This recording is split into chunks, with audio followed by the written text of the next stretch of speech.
Welcome to Crypto News and Investigative Reports, Silicon Valley. We are at the Create TV studios in San Jose. Today we're discussing the political implications of blockchain technology and cryptocurrency regulations. My guest today is Agatha Bacelar. Agatha is a congressional candidate from San Francisco, California's 12th District. Agatha is a STEM-educated Stanford graduate who worked at the convergence of government, blockchain, and systems change with the nonprofit Democracy Earth. She understands the importance of blockchain and cryptocurrencies and that crypto is essential for promoting human rights for our future. So tell us a little bit about yourself. Tell us how you got here, how you got to Silicon Valley. So I'm originally from Brazil. Brazil, okay. But my dad is American, and he has lived in San Francisco for my entire life. As a kid, I was always coming here out to visit him, and then when I was 18, I got nearly a full scholarship to go to Stanford and study engineering. Okay. So I came out here to go to my dream school and stayed ever since. Okay. And the dream school is? Stanford. Stanford, yes, let's go Stanford. Okay, so what kind of got you into going into politics? That's a big change. That's a big thing. Yeah. So a value that I have used to guide my life and how I spend my time is something that I call proximity. It's an idea that I borrowed from Brian Stevenson, the civil rights lawyer that's known for writing Just Mercy. And that is the idea that in order to make change in the world, you have to get proximate, get close to issues and the people that are struggling. And so I've always cared about social impact, and for the last 5 years, I was, in addition to working at Democracy Earth, I was doing documentary filmmaking and political advocacy. Okay. And spending time in a lot of tough places. So I was working with the people and in the places where justice is most urgently needed, inside immigrant detention centers and locked facilities, in communities that are unbanked or undocumented, or in food deserts. And so once you know those people and you see that truth firsthand, you're forever changed. And I felt this responsibility to do more and to get involved in politics and make that change. Wow, that's awesome. So is the current political climate, was that part of the need to get into politics? Yeah, I think we're in this historic time where we see that it's possible for younger, more diverse candidates to run, win, and be effective. And so just being able to see that there's a path ahead. And yeah, I'm running to humbly offer an alternative to the status quo politics that might have dropped the ball when it comes to technology regulation or climate action or inequality. Yeah, that's an awesome thing. I think the current political climate is really making people want to make a change, right? And I see that really happening. Yeah. So we have a B-roll here. You have some B-roll about your campaign, and I want the people to kind of get to know who you are. Sure. I think this is an excellent opportunity for that. But we have some roll, and so what are we going to see on this B-roll? What is that? So that is the campaign video that's currently on my website. It's what we launched with, and you see a little bit about my background and why I'm running for office and the future that we all hope to see. Okay, so let's take a look at that B-roll now.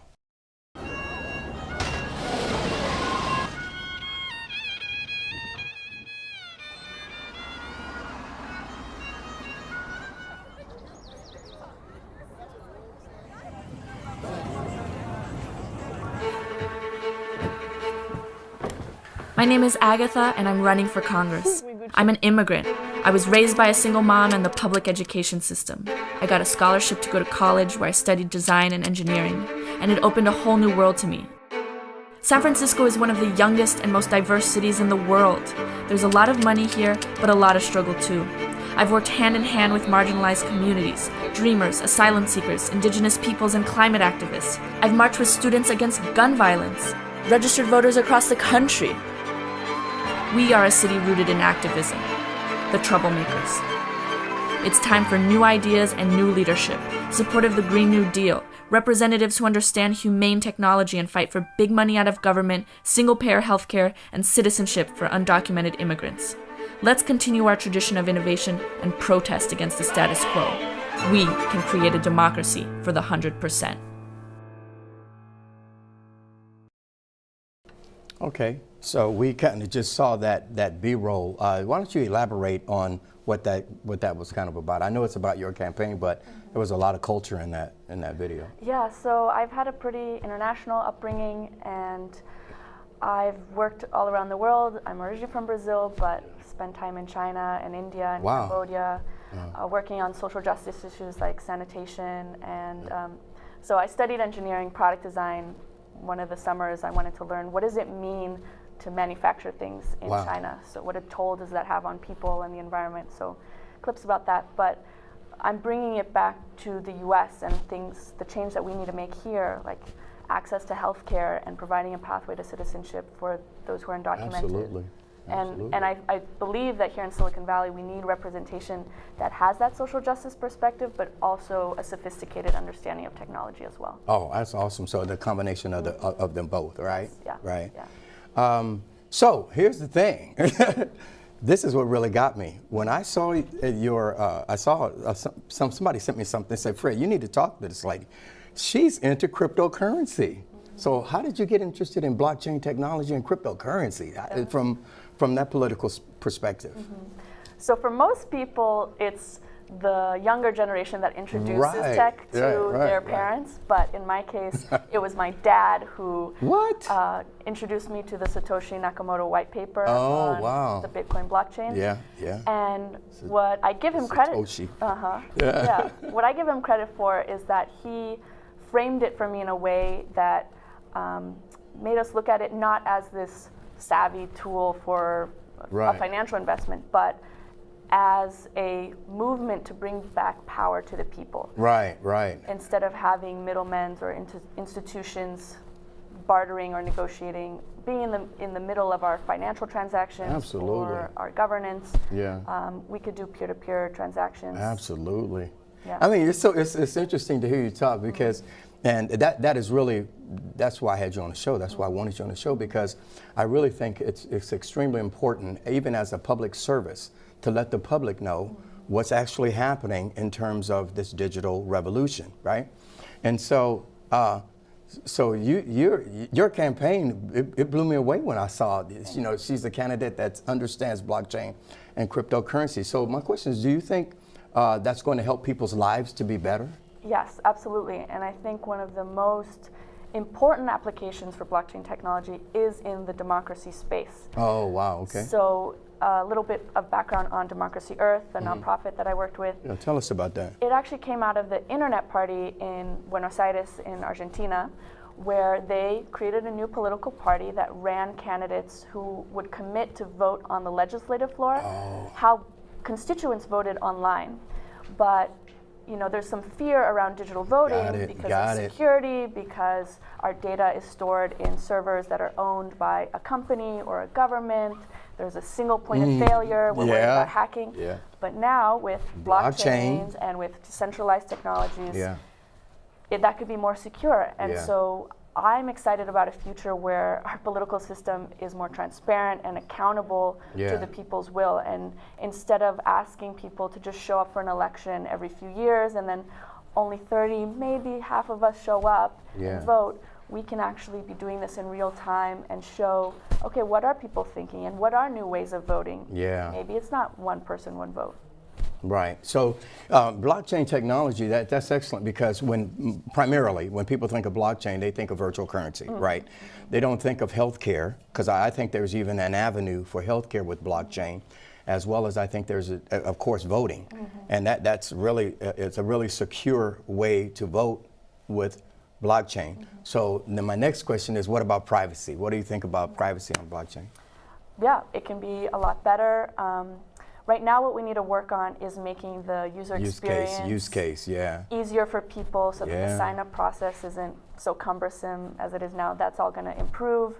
And being able to prove identity, that you are just one person that says who you say you are online, and that you can't create multiple accounts, or that you're not a troll from another place. That verification process and maintaining that privacy is going to be key to unlock all of these use cases. Yeah, I think so too. I think that that digital footprint or that digital fingerprint is going to really be a tall tale task, right? And to actually keep that private, because that's kind of what this program is about, is kind of a public service announcement about blockchain technology. We like to get our audience to, to kind of know about it, and not just virtual currency. But anyway, when I talk about virtual currency, which virtual currencies are you accepting for your campaign?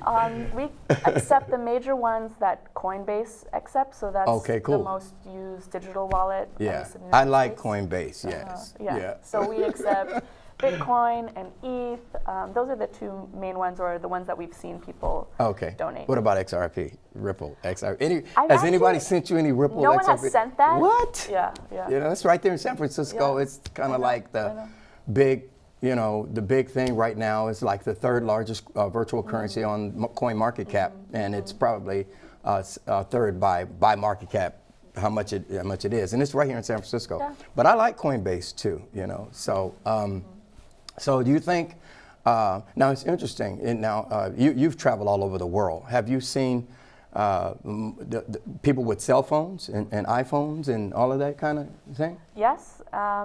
I worked a little bit in Kenya, and there people are surprised that actually most people have not just one cell phone, but multiple cell phones. What? It might not be a smartphone, but what you can do with SMS is typically more advanced than what we do here. People do online banking just through SMS, like M-Pesa. Right. So, yeah, and here in San Francisco, where I hope to pilot digital democracy, most people have phones or access to it. Yeah, and at first, yeah. it would just be an addition to our current systems. Yeah. Here it's not such a big thing, but in other countries, it really will allow them not to actually have to go to a bank, right? It helps them to be able to do business right from their phone. It really helps the unbanked, right? Would you agree? I totally agree. I think helping people, so remittances are money you would send, let's say if you're working in the United States and you're sending it back to your family, let's say in the Philippines. Yeah. And for right now, if you're using Western Union or another banking service, it takes days for that money to transfer. Yes. And the fees could be as high as 30%. That's so right. For a low-income family, that is a huge portion of your income. Yeah. And but if we do it just peer-to-peer in this new decentralized way, you can get around that. I think so too. A part of that problem, though, it's been discussed, is banking, right? And how the bankers are going to be dealing with this virtual currency, this blockchain, cryptocurrencies. The problem there is bankers are having a real tough time trying to make that transition, even from International Monetary Fund, World Bank, Central Bank, all the way down. They have to make that transition. And so I want to ask you about, how do you feel about the Token Taxonomy Act? Have you heard about that? Yeah. Okay, and so that was real weird because most states are not even working on a framework for blockchain and virtual currencies. And I just came from a conference that actually had, California is working on one. But so what do you think about Token Taxonomy? I think that we should pass it because even though there's some states leading on it, like Wyoming, Right. the regulation depends on where your customers are. So even if you're based in one state, That's a good point. BIT license might prevent you from having customers in New York. So having a federal regulation like the Token Taxonomy Act that makes a new designation for digital tokens and doesn't classify cryptocurrencies as securities. That allows much more flexibility and helps us move into this future because there is a new type of currency. So that, and I guess the challenge for regulators, and maybe you can elaborate on this, and this is what I'm finding out, is that it's kind of a challenge for regulators to actually try to regulate blockchain and try to regulate data. They seem to be able to regulate what we do on the blockchain versus regulating blockchain. It seems like they're having difficulty. Does that make any sense? Yes. Yeah. Because you can't. You know what I mean? Yes, because when things are encrypted, you can't get in the middle of that and really survey it. So. Right. I'm all for KYC. I think that's kind of the regulator's big issue, right? Yeah. KYC, AML.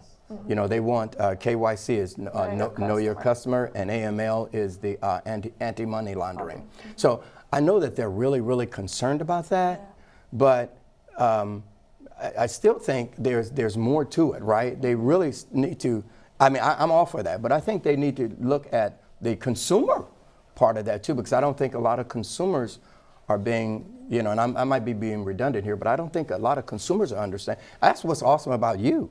When I saw that you understood, here's a candidate, and I told everybody, we need to get her, we need to definitely vote for her and get her, in Congress so we can have a tech, a tech candidate, right? Yeah. So Democracy Earth, that nonprofit I worked with, went through Y Combinator, and from that we're part of these YC crypto groups. And I see all the time, we have peers who are entrepreneurs, they're working in the crypto space, but even though they're living here in San Francisco, sometimes they can't even use their own products because we don't have regulation here. And right.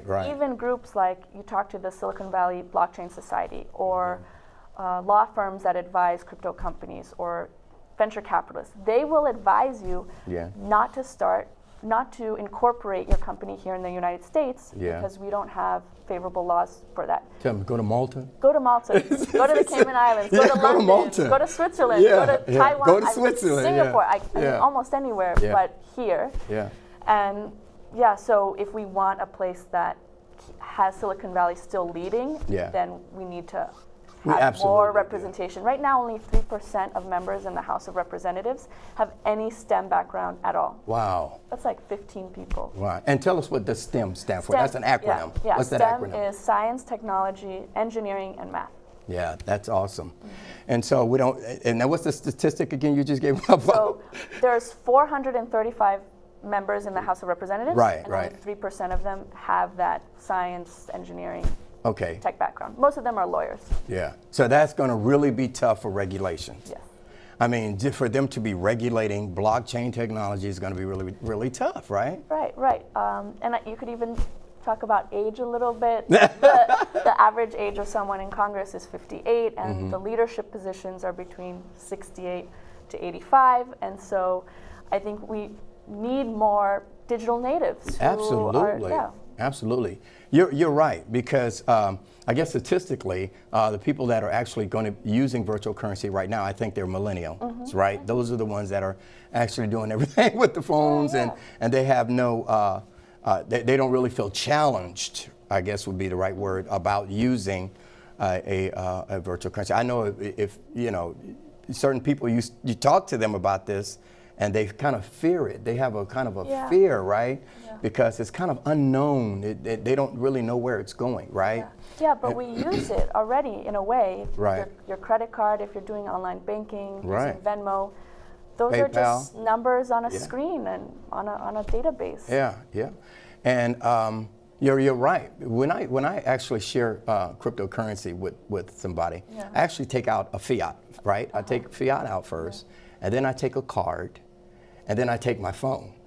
And then they're able to, I guess, comprehend it a little better after I go from fiat to card to phone, right?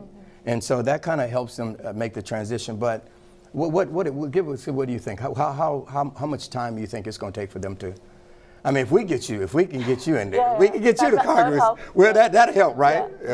Yeah, I think it also depends who wins the presidency. I'm not endorsing anyone at this time, but I'd say someone like Andrew Yang, it might happen sooner. If it's Trump or another candidate, it might take a little, add 4 years. Right. Maybe 10 years is a guess. But. Because, some of the people that that I've been dealing with, I've been actually following virtual currency since 2017. That's kind of when it took off for me. But I have seen a lot of changes. I mean, when I started with virtual currency, they didn't have, there was no Binance USA, because now you got Binance USA. There was no there was no Uphold. I had to actually open up an account in London to actually buy some virtual currency. So, since 2017 to to the end of December 2019, there's been a lot of changes. They're starting to even have some commercials. So I think that people are getting familiar. So what could we do to help people to see this this coming? I mean, here's the deal. It's coming. Would you agree? It's coming. And it's coming. There's hardly anything we can do. And yeah. Yeah, I see people's fears, and there have been scams, and yes, it has helped do some nefarious things, but that's even the case with fiat currency. Like, we don't know where most cash, where most $100 bills are. It's offshore, or So I think it only makes it more secure, and the more that we have leaders that are talking about this, making it accessible to people, this show, you're doing a great job with that. Yeah, we are. I think it's going to happen. Mm-hmm. I mean, blockchain is something that is a technology that's actually really, we're just nipping at it. I don't even think we even know what blockchain is actually going to do, And do you see any other? Any other uses like that? I think you mentioned voting, but what other uses do you see for blockchain? I know Yeah, I'd say.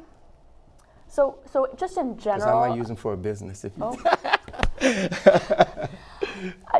One thing I would love people to know or to think about is how corruption today always happens on a private ledger. When you can't get access to the data, where someone controls That's a good point. can change it on the back end, but when it's public and anyone can go and verify, there's so many applications that can come from that. You can think about voting. You can right now you put your paper ballot in a box, and then it goes off, and someone either hand counts it or scans it, and for days you don't know where it is. You don't know what happened to it. You can hardly verify. That's right. I've seen it being talked about in the immigration space, how you can track someone. It takes so long for someone to file for asylum, but better ways of tracking that. Property rights, proving that you have occupied a space, that maybe through GPS, that I've been here, I smart contracts. have rights to this land. Smart contracts too. Smart contracts. Yes. That's another one. Minimizing the need for lawyers or investment bankers. Yeah. So much can be automated when two parties trust each other. Yeah, smart contracts. And I see them really talking about that. All right. So Agatha, I'm really glad you came. Thank you so much I'm for glad having me. that you made it through all of that traffic to get down here and to hang out with Crypto News and Investigative Reports. I really appreciate you. I appreciate you coming in today. I really appreciate you for that. I just want to say before we close today, there is a group that is forming to try to help the state of California form their blockchain framework. And so I want you to be able to Google that, the state of California blockchain framework. And if anybody would like to find out about that, you can contact me. You can contact the show. We put up all of our information. We'll be happy to let you know. And even if you'd like to get into contact with Agatha, we'll be glad to give you information how to contact her as well. But I'd like to say to you, and I'm glad she's here, don't be afraid of blockchain technology. Don't be afraid of cryptocurrencies. Take an opportunity and kind of do your own research and kind of look into the areas that this blockchain and this cryptocurrency is moving. I think you'll find it very beneficial to a lot of the things that are happening, especially things like healthcare, because there is blockchain in healthcare, and like we mentioned, blockchain hopefully in voting and also in voting like for stocks and different things like that. So take an opportunity to really dig deep, to do your own research and look into blockchain technology. So I want to give a shout out to the Your TV crew. I really appreciate you guys. Also, there is a few people that have sent me some emails, and I want to mention them today. There is CKJ Crypto News. I really appreciate you. Brad Kimes of Investment Perspective. So I want to say thank you to them as well. All right. So you can, if you're interested, you can follow us on YouTube. You can follow us on Facebook, and you can follow us. My name is Frederick Roberts. You can follow us on all of social media, and you can. We're everywhere. All you have to do is go Google Crypto News and Investigative Reports, and you will be able to find us everywhere. Our email, everything should be on the screen there. You should be able to see our email address. You should be able to see our phone number. And if you'd like to get in contact with us, send us an email. If there's something you want to see on our show, send us an email, let us know, and we'll be happy to get in contact with you and return the information back to you. All right? All right. Thank you for watching us tonight. Thank you, my guest, Agatha Bacelar. Thank you guys, she's a crypto candidate. So make sure you Google Agatha. And you guys, thank you for watching tonight. We'll talk to you again real soon.